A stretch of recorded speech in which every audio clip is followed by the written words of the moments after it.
Tem séries que a gente assiste e tem séries que ficam na gente. Stranger Things não é só uma série, é o tipo de história que te faz lembrar quem você era. We were just a bunch of random kids from different places. E agora a gente chegou no começo do fim. Você nunca sentiu algo diferente assistindo Stranger Things? Uma mistura de magia e familiaridade? Essa sensação estranha de conforto e curiosidade ao mesmo tempo? Which was the biggest gift that this show has given me. It still feels like the same group of nerds from the first season. Fireball! Como sentir uma nostalgia por algo que nunca viveu. Ou viveu. Você sabe por quê? Agora eu já sei. Então deixa eu te contar. Olá pessoal, Mineiro aqui, vocês estão bom?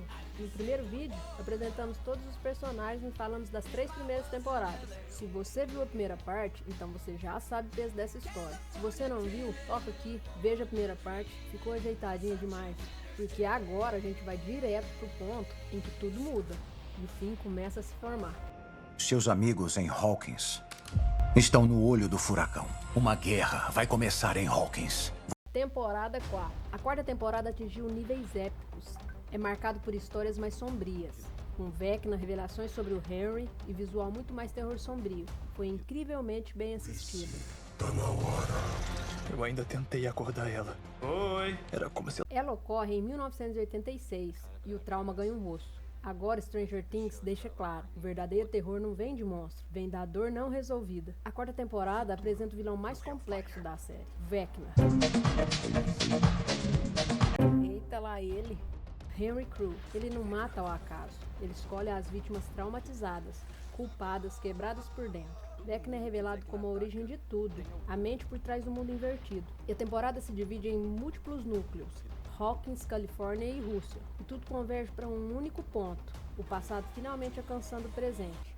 Não dá pra falar dessa temporada sem falar no Ed, né? Ele era muito julgado pelo personagem, pela aparência e fama que ele tinha em Hawkins. Mas ele era um cara muito bom. Só um nerd diferentão mesmo. Mas ele passou rápido na série que nem o Bob também. Viveu e morreu numa temporada só. É uma pena, eu não queria que ele tivesse morrido não. O arco da Max é o coração da temporada, e a música Running Up the Hill se torna um símbolo de sobrevivência emocional. Foi uma loucura isso. A história é realmente macabra, de verdade, explica muita coisa, os meninos estão adolescentes, ali se vê realmente que eles cresceram, sabe? No final, a Max sobrevive, mas em coma. Hawkins é literalmente rasgada ao meio e o mundo invertido começa a invadir a realidade. A guerra não é mais secreta, ela é aberta. Essa temporada explodiu com efeitos ainda mais bem produzidos e histórias mais complexas e mais aterrorizantes. Aqui o bicho pegou mesmo. Sem falar que são tantos arcos nessa série, nem só nessa temporada, mas em todas. Cada grupo tem uma história e no fim o mesmo objetivo, isso é maravilhoso. E se tem uma coisa que Stranger Things fez tão bem quanto contar histórias de terror, amizade e crescimento, foi ressuscitar o som dos anos 80 para essa nova geração.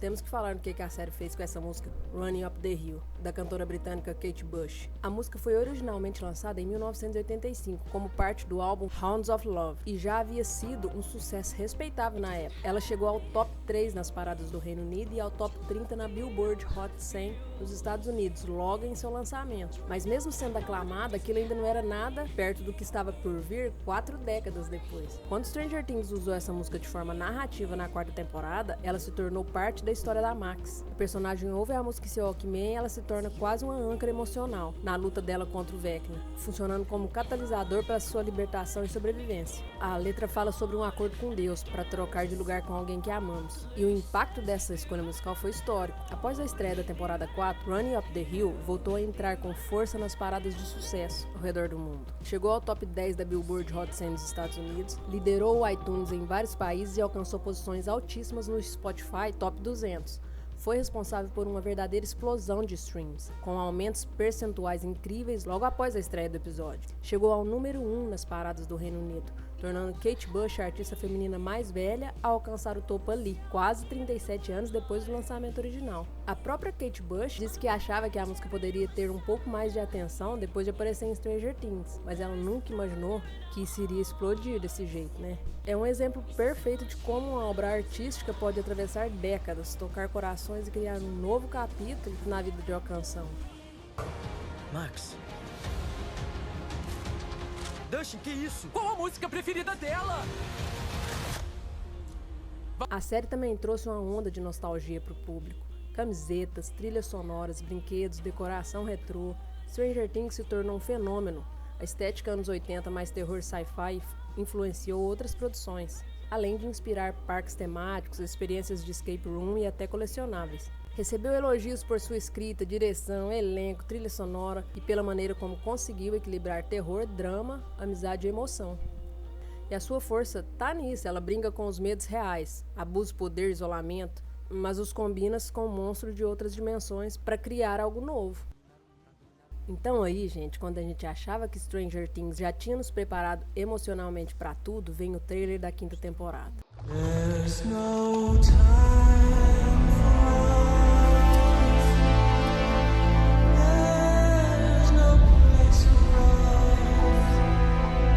E de repente começa a tocar Who Wants to Live Forever do Queen.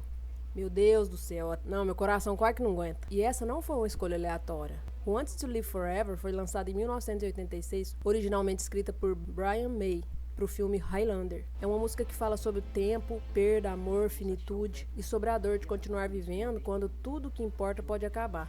E quando essa música aparece no trailer da última temporada, ela carrega um recado claro, que é uma despedida. A letra pergunta: quem quer viver para sempre, quando o amor precisa ter um fim?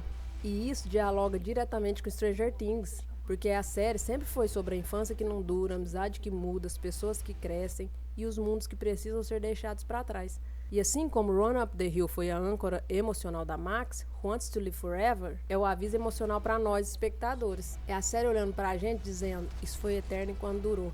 A música não é só para ambientar, ela acessa a memória, especialmente quem viveu a infância antes da era digital, porque essas músicas nos levam de volta para casa, para um momento da vida em que tudo parece possível. E quando o trailer usa Queen, uma banda gigantesca dos anos 80, com uma música que fala sobre o fim, como é que você não baqueia? É impossível não sentir, né? Eu lembro quando eu vi esse trailer, eu enchi os olhos d'água. Parece que doeu o fim, sabe? Saber que seria a última temporada. Ela não tá apenas terminando uma história, ela tá encerrando um capítulo da nossa vida também. Da vida de quem viveu os anos 80 e 90. Essa série nos devolveu isso por alguns anos. E agora ela tava pedindo pra nós seguir em frente.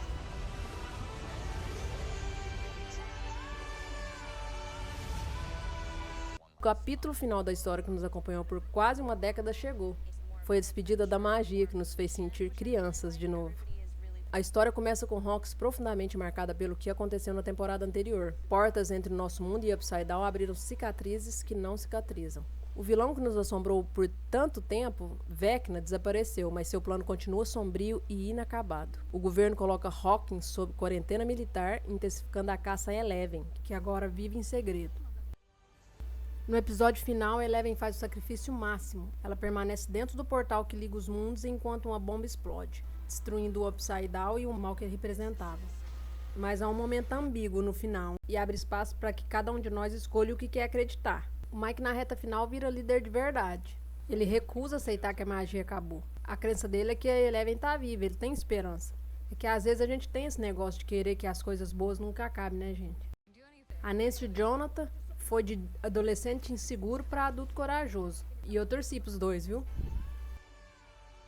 O Steven mais a Robin nem se fala. Eles mandaram bem demais nessa temporada também. O Dustin continuou sendo essencial para o grupo, como sempre, ajudando a ligar várias peças da história e participando diretamente dos planos. Só que nessa, ele faz uma cagadinha grande, mas mesmo assim, ele ainda conseguiu trazer o equilíbrio e voltar a ter aquela parceria clássica com o Steve, sabe? E que virou uma das melhores amizades da série. Nosso dever é ser leal aos amigos e defender o que é certo.